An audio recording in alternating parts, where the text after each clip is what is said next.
আসসালামু আলাইকুম, আমি মোহাম্মদ নুরুদ্দিন ইসলাম। আশা করি আপনারা যে যেখানে আছেন অনেক অনেক ভালো আছেন। তো বন্ধুরা, আপনারা হয়তো ইতিমধ্যে জেনে গেছেন Xiaomi এবার তাদের 13 সিরিজের অধীনে ফ্ল্যাগশিপ লেভেলে আরও একটি দুর্দান্ত স্মার্টফোন লঞ্চ করতে যাচ্ছে।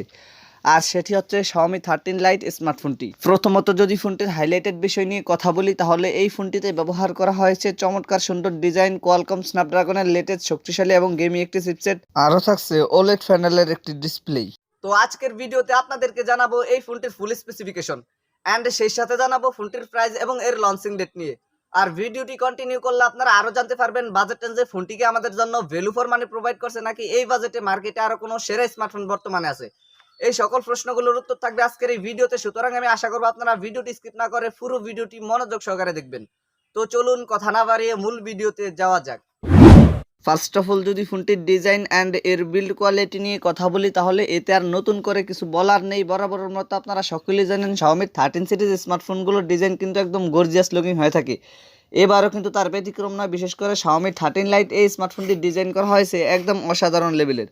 আর এই ফোনটির পেছনে ব্যবহার করা হয়েছে গ্লাস অ্যান্ড প্লাস্টিকের একটি সম্মিলিত ব্যাক প্যানেল। ফোনটির পেছনে গ্লাস অ্যান্ড প্লাস্টিকের সম্মিলিত ব্যাক প্যানেল ব্যবহার করায় ফোনটিকে যখন আপনারা কাভার ছাড়া ব্যবহার করবেন, তখন ফোনটির পেছনে স্ক্র্যাচ পড়ার সম্ভাবনা একেবারে নেই বললেই চলে। তবু আমি রিকমেন্ডেশন করব আপনারা প্রোটেকশনের জন্য ফোনটির পেছনে অবশ্যই একটি কাভার লাগিয়ে নেবেন। আর এই ফোনটির ওয়েট করা হয়েছে 166 গ্রাম। তো আপনারা তো বুঝতেই পারছেন বাজেট সেগমেন্টে ফোনটির ওয়েট কিন্তু একদম কম রাখা হয়েছে। আর এই ফোনটির থিকনেস করা হয়েছে 7 মিলিমিটার। ফোনটির রিয়ার প্যানেল আসলে আপনারা একটি ক্যামেরা বাম্পারের মধ্যে পেয়ে যাবেন ট্রিপল ক্যামেরা সেটআপ। আর ফোনটির ফ্রন্ট ফাড়ে আসলে ফুল ভিউ ডিসপ্লের মাঝখানে থাকছে একটি পাঞ্চুল কাট আউট ক্যামেরা সেটআপ। তো ফোনটির ডিজাইন নিয়ে বলতে গেলে পার্সোনালি এই ফোনটির ডিজাইন আমার কাছে অনেক ভালো লেগেছে। আপনাদের কাছে ফোনটির ডিজাইন কেমন লেগেছে কমেন্ট করে অবশ্যই জানাবেন।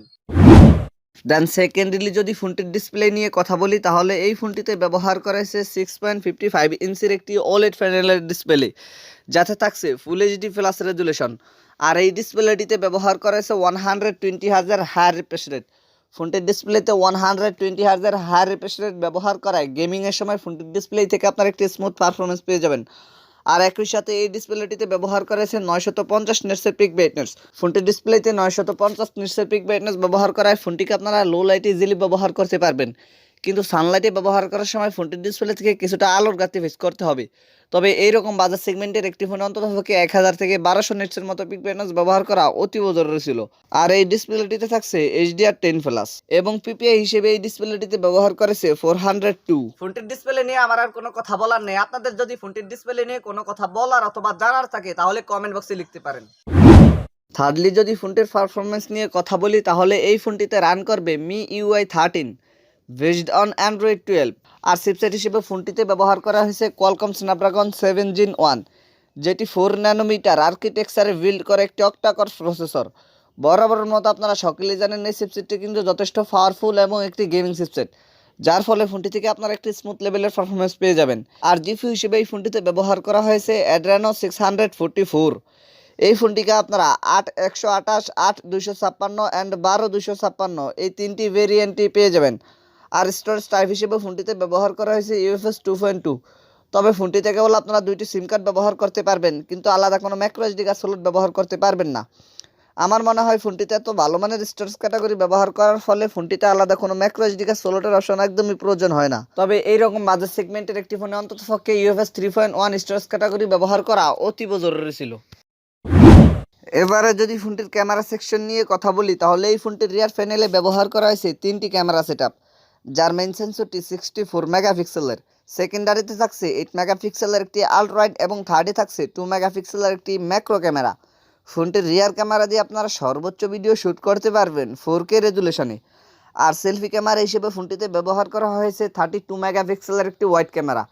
তবে ফোনটির সেলফি ক্যামেরা দিয়ে আপনারা সর্বোচ্চ ভিডিও শ্যুট করতে পারছেন 1080p 30fps রেজুলেশনে। কিন্তু ফোনটির ফ্রন্ট ক্যামেরাতেও যদি 4K রেজুলেশনে ভিডিও শ্যুট করার অপশনটি দেওয়া হতো, তাহলে বিষয়টি কিন্তু অনেক জোস হতো।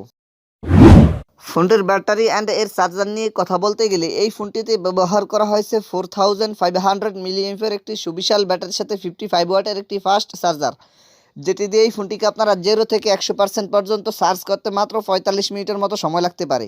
এছাড়া সিকিউরিটি হিসেবে ফোনটিতে থাকছে আন্ডার ডিসপ্লে ফিঙ্গারপ্রিন্ট। আর ফিচার হিসেবে ফোনটিতে থাকছে audio jack 3.5mm, Bluetooth 5.1, USB type C port 2.0, WiFi 802.11, NFC সহকারে থাকছে জিপিএস। সো এই ছিল আমাদের আজকের ভিডিও। আশা করি আপনাদেরকে এই ফোনটি সম্পর্কে মোটামুটি একটি ভালো ধারণা দিতে পেরেছি। এরপরও যদি আপনাদের কোনো সমস্যা থেকে থাকে তাহলে কমেন্ট বক্সে জানাতে পারেন। আমি চেষ্টা করব আপনাদের কমেন্টে রিপ্লাই দেওয়ার জন্য। আর যদি মনে হয় ভিডিওটি থেকে একটু উপকৃত হয়েছেন তাহলে ভিডিওটিতে একটি লাইক দিয়ে দিবেন, ভিডিওটি বন্ধুদের মাঝে শেয়ার করে দিবেন। Anyway, thank you so much for watching this video. দেখা হচ্ছে খুব শীঘ্রই নতুন কোনো ভিডিওতে নতুন কিছু নিয়ে। চিল দেন, টেক কেয়ার। আসসালামু আলাইকুম।